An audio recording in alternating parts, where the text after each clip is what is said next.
নমস্কার বন্ধুরা, আমি সঞ্জিত সরকার আর তোমরা দেখছো সঞ্জিত স্টাডি সেন্টার। আজকের এই ভিডিওটি গুরুত্বপূর্ণ হতে চলেছে গৌড়বঙ্গ বিশ্ববিদ্যালয়ের বিএ প্রথম বর্ষ প্রথম সেমিস্টারে যে সকল ছাত্রছাত্রীদের শিক্ষাবিজ্ঞান অর্থাৎ এডুকেশন বিষয়টি এমডিসিতে রয়েছে তাদের জন্য আজকের এই ভিডিওতে বলা প্রশ্নগুলো আসন্ন পরীক্ষার জন্য কিন্তু খুবই গুরুত্বপূর্ণ। তাই এই প্রশ্নগুলো ভালো করে রেডি করলে তোমরা কিন্তু আগামীকালের পরীক্ষা যথেষ্ট ভালো দিয়ে আসতে পারবে বলে আমি বিশ্বাসী। তাই বেশি দেরি না করে সরাসরি মূল ভিডিওতে প্রবেশ করবো।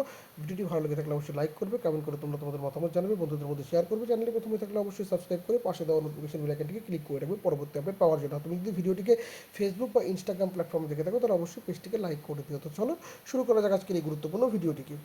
গৌড়বঙ্গ বিশ্ববিদ্যালয়ের প্রথম বর্ষ প্রথম সেমিস্টার এডুকেশন এমডিসির জন্য মান 10-এর তোমরা যে প্রশ্নগুলো রেডি করবে সেগুলো দেখে নাও। তোমাদের কিন্তু 4টি 10 নম্বর প্রশ্নের উত্তর করতে হবে। প্রথম প্রশ্ন, সেক্স ও জেন্ডারের মধ্যে পার্থক্যগুলি উদাহরণ সহ লেখো। জেন্ডার সম্পর্ক কিভাবে সমাজ বৈষম্য তৈরি করো। 2 নম্বর, জেন্ডার সেন্সিটাইজেশন বা লিঙ্গ সচেতনতা কি, শিক্ষা ও সমাজের ক্ষেত্রে এর প্রয়োজনীয়তা এবং লিঙ্গ সাম্য বজায় রাখতে শিক্ষকের ভূমিকা আলোচনা করো। 3 নম্বর, জেন্ডার ভিত্তিক সহিংসতা কি, পারিবারিক সহিংসতার নারীর প্রজনন, স্বাস্থ্য ও আচরণের উপর কী কী প্রভাব ফেলে। 4 নম্বর, সামাজিক নির্মাণ হিসেবে জেন্ডার বলতে কী বোঝো, লিঙ্গ ভূমিকা গঠনে পিতৃতন্ত্রের সংজ্ঞা দাও এবং এর প্রধান বৈশিষ্ট্যগুলি আলোচনা করো।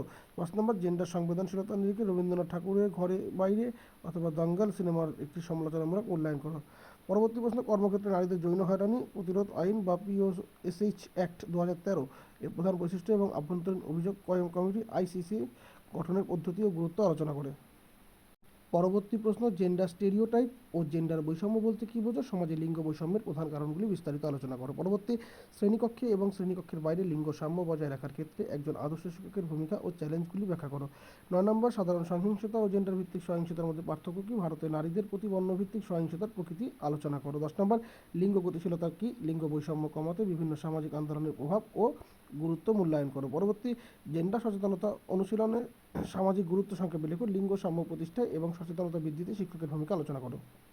পরবর্তী প্রশ্ন এবং শেষ প্রশ্ন, গার্হস্থ্য হিংসা প্রতিরোধ আইন 2005 অনুযায়ী নারীদের কী কী আইনি সুরক্ষা বা সুরক্ষা আদেশ প্রদান করা হয়েছিল। তো এই ছিল তোমাদের সম্পূর্ণ সাজেশন। এই সাজেশনের প্রত্যেকটি প্রশ্ন কিন্তু খুবই গুরুত্বপূর্ণ, তাই প্রত্যেকটি প্রশ্ন ভালো করে রেডি করে গেলে তোমরা পরীক্ষার হলে কিন্তু যথেষ্ট কনফিডেন্ট থাকবে। তাই চাপ নেবে না, যে প্রশ্নগুলো বললাম সেগুলো একটু দেখতে থাকো, আশা করি উপকার পাবে। যারা যারা পরবর্তী সেমিস্টারে আমার কাছে অনলাইন বা অফলাইনে টিউশন করতে চাও বা নোটস নিতে চাও, নোটসের ক্ষেত্রে কিন্তু অবশ্যই পেড করতে হবে। তারা যোগাযোগ করতে পারো 7384384758 নম্বরে। সকলে ভালো থেকো। আগামীকালের পরীক্ষার জন্য বেস্ট অফ লাক জানিয়ে আজকের ভিডিও এখানে শেষ করছি। ধন্যবাদ।